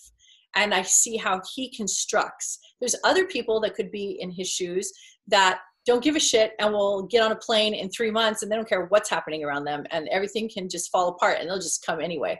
So then that reading changes towards that personality. So it's easier to give readings from reading patterns. And so most people you'll see give from there. That's the majority of psychics and channelers and intuitive people are usually sticking close to the gun. It's safer because you'll be probably more right about a prediction because you're basing it on your probabilities of what you could do. And you kind of get really, you narrow it in and you get really good at it. So that's one. That's why some people feel that psychics are shysters, because they're like, yeah, it's because you can read, like card readers. Like, yeah, you can read. It's not. It's actually, we just are very in tune to learn how to read your patterns on what you're probably going to do next. That being said, let me go to Ascended Masters giving you downloads. So when an Ascended Master gives you a download, whoo, happens to you all the time, Alastair. I have to point it out to you because sometimes you don't even know it's happening. Sometimes I don't even know when it's happening. So when it comes through, it always, for the person that it's coming through for, it usually comes in from the side. It doesn't come in like this. You always feel it from the side behind your ear in one or the other. It's always, some people feel it on the right, behind the right just ear. above to the back of the right of the ear there, right. The right ear. Funny, right? Like, of course, the ear. So what happens is it comes through, and how it comes through, it comes in like a flash, and it comes in like warm syrup. It's very yummy and warm, and feels very delightful and very light, and it also comes in very fast. And I call it packages. Sometimes they put like a little package and I have to open it. So they'll say the word, they'll give me like 2 words, and then all I have to do is unravel what they meant. And then there's a whole message. So sometimes when you're talking, and this has happened to a lot of people, but they don't know how to control it, is they're talking, a message comes in. Let's say they're giving them advice to their sister who's about to be married, and they want to give some good advice. So they're talking to their sister. All of a sudden, out of nowhere, the most profound statement comes out of your mouth and shocks the sister. And you just are like, both stare at each other like, where did that come from? That is an ascended master download. That means you're not trying to read a pattern. You're trusting the process. So you're trusting the universe to support the information for you. In other words, the training wheels are off. So now you're in the grid, and the grid and light frequencies and sound frequencies are coming through, and it's nothing but information. As we know, everything is communication. So as you are starting to get this downloaded message, you speak it, right? And then it sounds like you are dropping the most profound wisdom, and you're giving insight to someone's life, and they are blown away. They don't know where you got this information from, and you don't even know where you got it from. That is when you're getting a download. Now you can learn to control that and have it be more on demand. The only person I know that is at the top of their game, and I'm biased, is my husband. Because of his experience, he's very well versed in knowing how to tune into those frequencies on demand and in line with the question of the person in front of him, which is super hard to do, extremely difficult. And I'm way too shy. And the guides have told me that I'm way too shy to do it. He's a bold Leo, and he can do it. I'm Taurus Leo, so like I'm a little shy, because it means you have to be very forward in yourself. You have to really trust. It's like jumping out of a plane with no parachute. You just really trust that the information you're going to present is accurate. You have to trust yourself at that level, and you have to be very calm and very relaxed, knowing that you'll just be handed the material as needed and you will provide it. It is such an easy flow of information, but it is so precise. It takes decades to understand how to be in control of that type of communication, which I can do to a baby level. I can do more than the average person, yes, because of my influence that I have in my home, but I don't have the way he has. He says I'm capable of it. He says I can do it eventually when I trust myself more. I'm scared. I'm scared. Why are you scared? Because it's literally, you have to jump out of the plane constantly. It's a constant jump. Jump, jump, jump, jump, jump, jump. You just live in the jump. You have to live in the jump. So you're always just trusting and jumping big time, and then you flow. Now, in these conversations, I think you know when I'm coming through and getting a big burst. And so you just like, just let me go. Yeah, right? I'm just chilling. I'm just like, you know. Yeah, and I do the same with you. When I feel like it comes through, I let you go, right? So so that's how, if anybody has any questions about prediction, that's how predictions work. It's really, there's only two ways you can do it. And you're either reading or you're receiving the information. But the information's always there. I think it's important to add as well that we kind of breadcrumb ourselves with this stuff. Just when you were talking about trusting that the information will be provided to you. Yes. Now, in my work as a professional guitar player, sometimes I would walk on stage just knowing that it's going to happen, knowing that it's going to be good, knowing that this, when my work as a teacher, I would only ever have a skeleton. I would be like, well, what do I have to teach today? Okay, it's 3 things, fine. And then I would just do it for 90 minutes with authority, but then not remember. What you just said is so important. I have to break apart what you just said because it was That's so fine. Valuable. It was so valuable. So let's break apart the two separate topics. So the first one was when you go on stage and you know that it's going to be good. So that's how I communicate with the planet and the world all the time. Every time I go on, the reason I'm so chill and relaxed and happy is because I already know what I'm going to say is good because I've already done the work and I'm a professional in what I do and I'm whatever. So I feel good about it. That's how you feel. Where I get, what was the second one again? Which is teaching. You get a little sketchy. So where I get sketchy is trusting that I can get on demand when I'm asking for it, specifically in tune to the question being asked of me by another person, and having that information come through. Now, my track record thus far in this last, especially in the last few years, has been 100% on accuracy from getting an ascended message. Because when I'm in front of a person, I respect the person I'm in front of so much, because I know what it takes to be human, and just to be in front of me, I just respect the journey. So when that person's in front of me, I bring my A game. I bring all of it in, and I lock in humility, because it's not about me. It's about the person in front of me. So that's how I'm able to tune into that frequency. And then I can get more specific answers. But just randomly, like if you were to ask me a question right now and want an ascended, like to get an ascended answer, like a guide giving me that answer, I don't know if it'll come through exactly on time. I might get it when we hang up and we're done, and then it comes to me. And then I have to text you. It could happen like that. I don't know. So I'm not as, and it's just because of my own immaturity as a soul. It's my lack of experience as a soul in these areas. But I'm sure in the next few years or whatever, like I'll hone in, just like you being a teacher. Well, this is it. You know, we're stepping into leadership roles. Leadership in thought, so to speak, because people are looking beyond, like we were saying at the start of the show.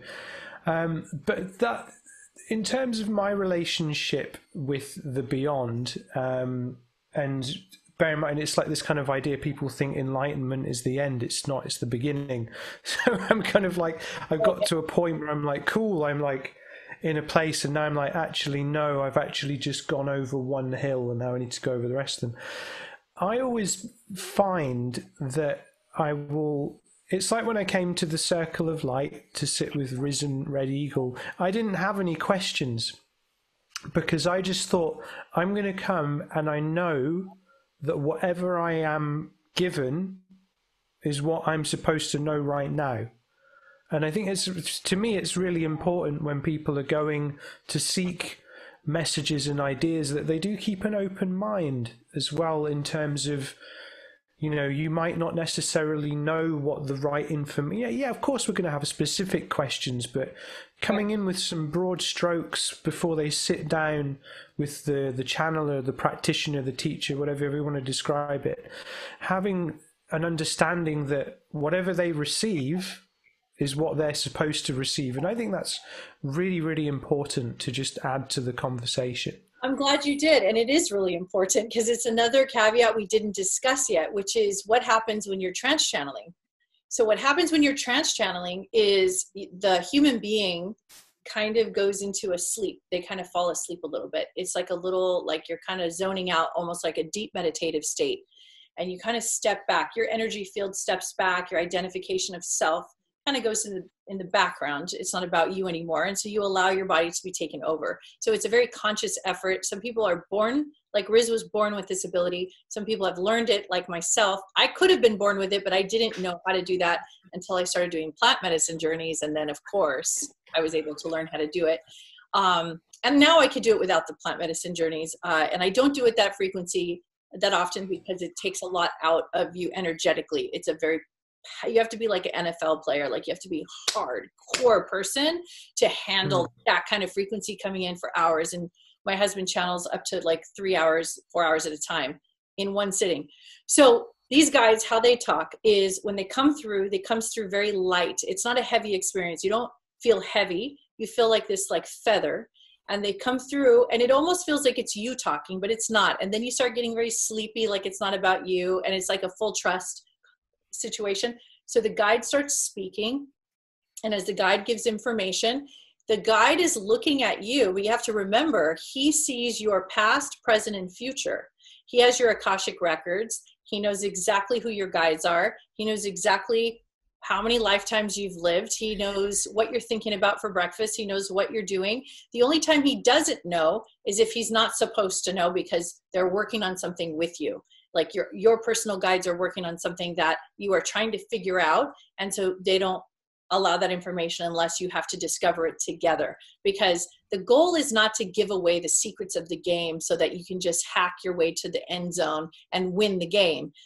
duh, that's not how this works. That's not what we're doing here. It's about, we are learning protocol. We're learning how to create your reality, how to create realities in general, how to work with others, how to work with your lab mate in the science laboratory, how to work together well with other species, how to learn to get along and play a lot of storylines and not make it wrong, and how to expand your consciousness and still be a human being and like eating ice cream and pizza and healthy foods, and how to do it all. So trance channeling, when the guide is talking to you, it's not Riz talking, or it's not the channeler talking. So it's not even coming through their opinion or their framework mentally.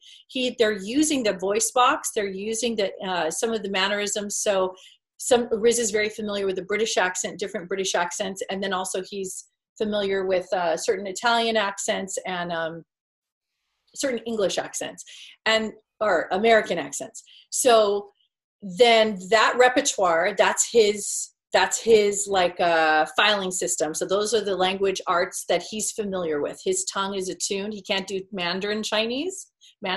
So his tongue is not attuned to that. So he can't speak Mandarin, but the guides will speak in the languages he knows how to pronunciate. And that being said, I did see one time he spoke in a language he didn't know in India, and he spoke a dialect of a village that is not written anymore. This language is no longer accessible through written form. So he spoke to a cab driver in his village language and said, because the driver was making fun of Riz because of something, and Riz felt his energy, and he said in his language, God comes in many forms, and if you think God is only in one place, that means you don't really know who God is. And how I know this is because the translation, I was in the backseat, came to me in English, and I understood what he said. Did the taxi driver freak out? The taxi driver almost crashed the goddamn car. The taxi driver, he was driving and he went like this. He didn't know what happened. He was like, his whole world ended and began in that moment, because brilliant. Riz is not supposed to know that. So that I wish Riz can do more, like I wish he could play more in that field where he does other languages, but he's only done it that one time. But otherwise, people will say, well, why does Riz only speak Native American, English, British, Italian? How come, or I say British, you know what I mean, English. So how come he doesn't use other forms? And it's because his tongue is not attuned to that. He doesn't know the background of that. But that's as far as it goes, as far as being influenced. If you're a full trance channel and you're a master full trance channel, you're not influencing the message. Your own person, has no personal agenda to influence the message that's being given to the person in front of you. So in order to do that, you have to have a lot of deep understanding of how intelligence and how creative communication is done. You have to have a deep understanding, because you have to trust that it's oneness at the core level. It's not about you, but you know the message is going to be about love and oneness in some way. And you just know that. It's just a full trust. You just completely surrender to the idea that anything coming out of your mouth is God and love. And you just let it go. So we could argue that it requires a higher level of flexibility. And to bring it, loop it back around. Now, there's times I want to give you guys some hope. Those of you who are never going to trance channel in your entire life and know that's never going to happen, I will give you some hope as to getting close to it. We are all capable of this type of communication infrastructure. We are all built the same. We all have the same mechanism. Some are more advanced than others, but we all have the ability. So we're all able to do telecommunication as well. We can have mental telepathy. So the closest you're going to get is this. When you're watching this show and you listen to both of us talking, sometimes there's some shows Alastair says more than I do, and some shows I say more than he does. It just depends what's happening. Sometimes you will get a feeling that we go off grid. It's called like going off the rails. It means, oh, there she goes, or there he goes. You just leave. You start talking, and you're on a roll, but it's not heavy. The conversation is not ego-based, doesn't feel bad, feels empowering, and you know this person is not in control. This person cannot stop themselves if they want to. When you see that, that's when you're channeling. So that happens to all of us. It's just, if the information is very advanced, you'll know because it's very resonant and it feels very authentic to the speaker, like my belief system, and also to the listener. And it also feels very activating. And you'll also feel the signature of truth and higher consciousness. There's a signature ring that you can find in written word, books, and verbal audio. And that is my speech on channeling and psychic intuition. That was very interesting. Thank you for that and sharing. And I think that's answered a lot of questions I had and a lot of questions I didn't know that I had until I had them, so to speak.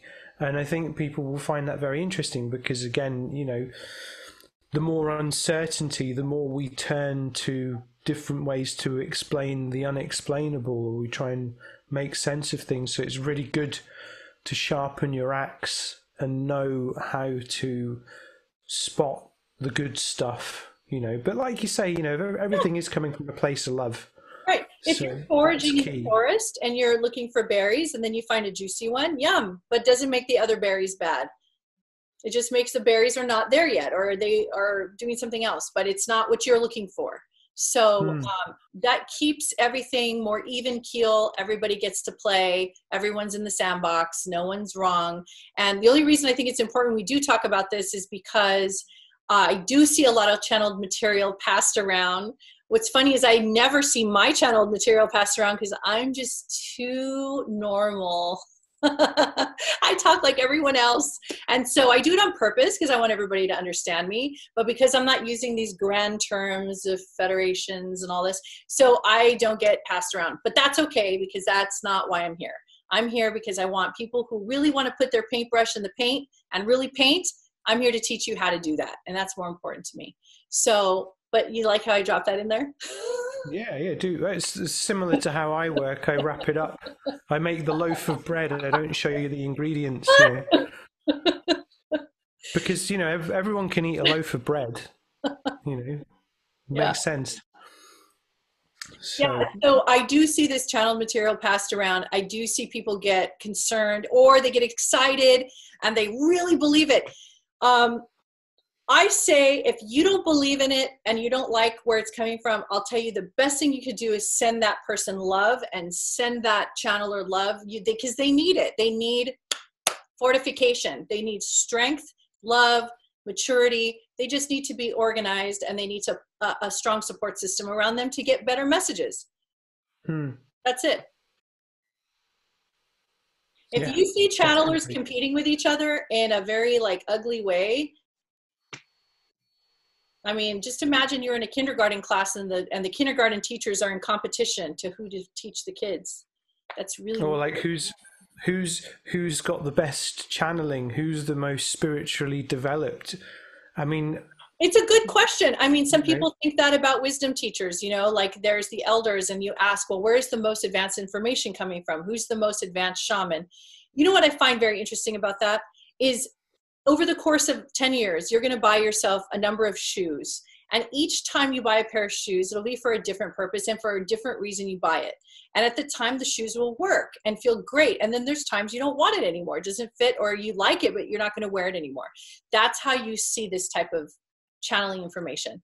There's times where you feel you can grow with a channel or psychic, and there's times you feel like you can't. You can only go so far, and that's fine. So it's just the shoe fits at the time when needed, and it gave you what you need. So just the act of that selflessness that guide gave you that information or that channel gave you that information, it's an act of gratitude. You can be grateful. You received it at the time you needed it. You got what you needed out of it. You grew. You became who you are. You don't discard. This is not like you go bim bam, thank you ma'am, get your information and then just throw it away, just go to the next one. Like, you know, what we're doing is we're taking in, we're absorbing what people say and getting the information. And then when we feel that doesn't suit us anymore and it's no longer for us, we go to wherever else that feels more like us. And the softer and more gentle and more respectable and more diplomatic and more dignity you bring to this environment, the better of a teacher you'll be, because when you're speaking to people, students feel included because you're not at war or odds with other teachers.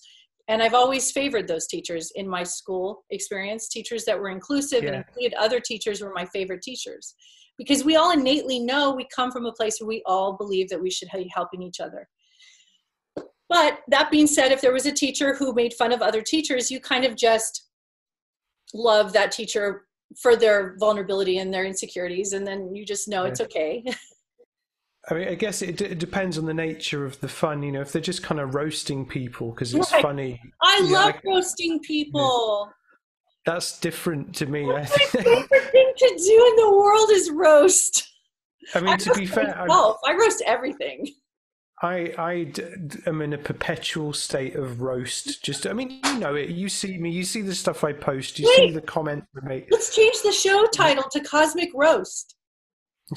Well, we just spend like an hour or two just tearing strips out of each other. Oh my God. Well, that, or we start having segments. You know, we can have the medium roast. Oh yeah, well, hey, you are onto something. Well, there's the Cosmic Coffee, which can come light roast, medium roast, or dark roast. So today's topic was, this is a dark roast, right? Yeah, I think we did. We went in. We went very in. We had to. It was time. Yeah.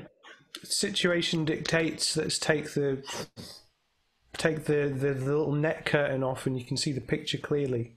So I want to bring up tarot readers, because I forgot to give my take on tarot reading and astrology. So, it's a big area. I could talk like 2 or 3 shows on it, but I'm only going to just say a couple little tidbits, and I think it's important to know. So I have some thoughts.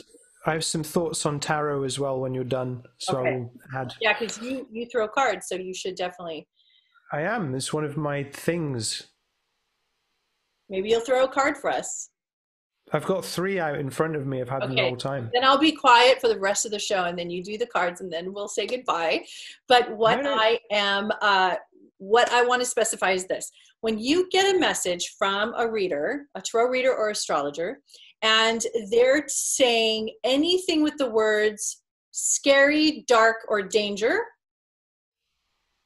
in any way, shape, or form, scary, dark, or danger, that is called a low vibrational reader.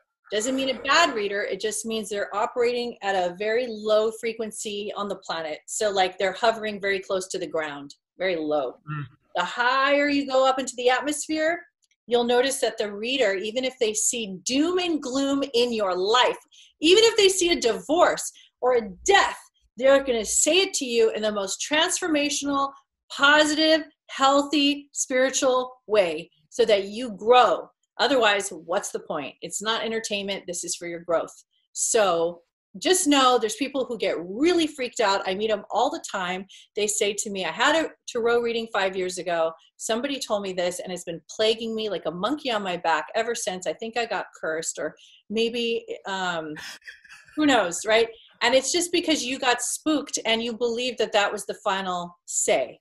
And you didn't realize there's many other kinds of readers. So just always know that. That's how you can distinguish. They call them fake readers, a fake one from a real one. So the fake ones are the ones that read you or read patterns, and then they tell you some scary things and voodoo type of like spells, and like you can get spirits attached to you. That's a whole nother segment. We'll talk about that another time. We'll do entity attachment removal another Let's day. do that one. Yeah. That's a common issue people are complaining about. But then this kind of taps in directly to the video with Red Eagle and what you were talking about with Dennis with the third eye. Is everything is goddamn frequency. Right. Rather than a literal thing. That was my take from it, because I was like, how do I visualize? How do I astral project? How do I do? Oh, I've got, I can't. And I say I can't means I cannot, because I'm not giving myself the permission to tune into that resonance, go to that place, transcend my limiting belief around this, that there's somehow some kind of magic, some kind of birthright that dictates if I can do this or not. I'm not giving myself permission or allowing myself to be flexible to do this. So I agree with everything that you say about tarot readers and astrologers there, because for me, the tarot was my kind of jumping off point from the rational, logical, physical to the metaphysical, abstract world of ideas, and being able to tap into people and give them some guidance and self-reflection and all of this kind of stuff. And for me, tarot, when you just like, you do like a big 10 card like Tree of Life spread, and when you take them on that journey, if they go, well, that doesn't resonate for me, and they shift their mind, the whole thing's irrelevant immediately. Or if they get into the matter of it, or maybe they say, like, you get the Three of Swords come up. I did a reading recently where the Three of Swords was the first card, the highest possible spiritual attainment, the top of the tree. Three of Swords, I pull it out, my gut reaction goes, oh crap. But then instantly I'm like, no, hang on a minute. This is the most literal representation of pain, a heart with three swords of it. People see that and they're like, my God, my instinct was to go, no, hang on a minute, this is not right. Let's be mother hen here. And let's look at this. What is it that is it? Maybe there is a barrier here that you're not giving yourself permission to. Trying to tell me you actually care about if the person gets a healing and feels good in your message. Well, yeah, that's the point. If they're coming to me, they're going to spend 2 hours with me. They're going to pay me money. I'm going to do my damn best to give them what they need, but also get out of the way. Right? Nice, yummy, warm meal is what you're serving. Exactly. I've been there over the stove for 3 hours already with the best ingredients I can find. So for me, the idea that you can have someone, I mean, look at me. Do I look like a tarot reader? I mean, not really. Am I wearing all of this jewelry? Have I got a scarf on? All of it? No, I don't buy into that crap, because it's egotism. I will just read because, one, I enjoy it. Secondly, the symbolism is the best way to engage the subconscious mind. Third, you engage the subconscious mind. That's how the magic of co-creation begins. This is just one way of doing it. So, for example, I pulled 3 cards at the start of the show. Would you like me to bring them up? We'll just kind of bring it in. We've got a bit of an interesting metaphor of duality here, in that we have both the devil and the star. Can you hold it underneath your face like this? Because you have half dark face, half light face right now. So kind of like... It's literally matching exactly how you look right now. And then in the middle, the Knight of Swords. And I'll just explain this very kind of gently, easy. We're winding down now. We're onto the decaf. Glass of water, very chilled. It's interesting because when people see the devil, they freak out. People see the tower, they freak out. But the devil, we used to say this about the Bible in primary school, and I would get into a lot of trouble being like, isn't this just stories, so we're all just a bit more excellent to each other, and none of this is really real? Get out, I grew up in that generation where they can't hit the kids anymore, so they would just psychologically bully us instead. So that's another story. The devil card is interesting because it's very easy to see all this darkness, but really this is to do with our lower natures within. We can succumb to those influences. The star is not the polar opposite card of the devil is the lovers, because you've got the kind of the trinity of the two, with the Hierophant somewhere in the middle. But the star essentially is about this shining. If you look at the star, we see this figure, the water they're pouring, it's endless. We're being invited to be creative, to transcend our inner lower natures, which is, we're talking about ascension process and all of these things at the moment. We're breaking free of that. But the Knight of Swords, the suit of swords, is all about communication and the element of air. The Knight of Swords is a very youthful, he's charging. This is action without planning, without thought. It's saying don't try and transcend this to this without thinking about it first, which brings me to my Starseed Oracle cards that I pulled. Can you show it again? First one. Can you put the box? How much I love the box cover. Starseed Oracle. Those are my favorite. Pull one of these a day. Oracle cards are great. Tarot cards are great. You pull one in the morning. Just ask yourself, what energy do I need to connect with today to manifest my goals, or to stay true to my path, or live from my truth, speak my truth? These things, these questions as you shuffle. The first one we've got, I pulled two. The first one is, this says, a new earth. It's happening, keep holding the vision. Okay? Put that into context of the tarot cards, and we see this. It's this kind of, we're choosing light in the awareness of darkness. It doesn't mean that there is bad. It doesn't mean there is good. It just means there just is. It's like when someone asked Red Eagle, how are you? And he just says, I am. I love that. I thought that was fantastic. Fantastic, well, I am. When a fruit dies and it decompresses or decomposes, that's not wrong or bad, is it? And when it falls off the twig, it's not wrong or bad. When the twig dries up and dies and falls off, it's not wrong or bad. So it's just the cycle of life. It's the nature of all things. Exactly. It's process. It is just process. We're being invited to engage in process, but conscious actions. We're being invited to engage in process. Conscious actions depending on a high level of flexibility. Ding! And on that note, he always drops the mic last. Do you notice that, you guys? He's always the one. I don't mean to. But I love it. So thank you guys for hanging in there with us. I know we went really long, but I just think it was worth it. And I really appreciate you sticking it out. And hopefully if this was informative, that you would pass this on to your friends and family, so people can find out more details about how to be non-dualistic. Yeah, and flexible. And flexible. Bye, guys. Much love. See you next week. Bye-bye. Take it easy.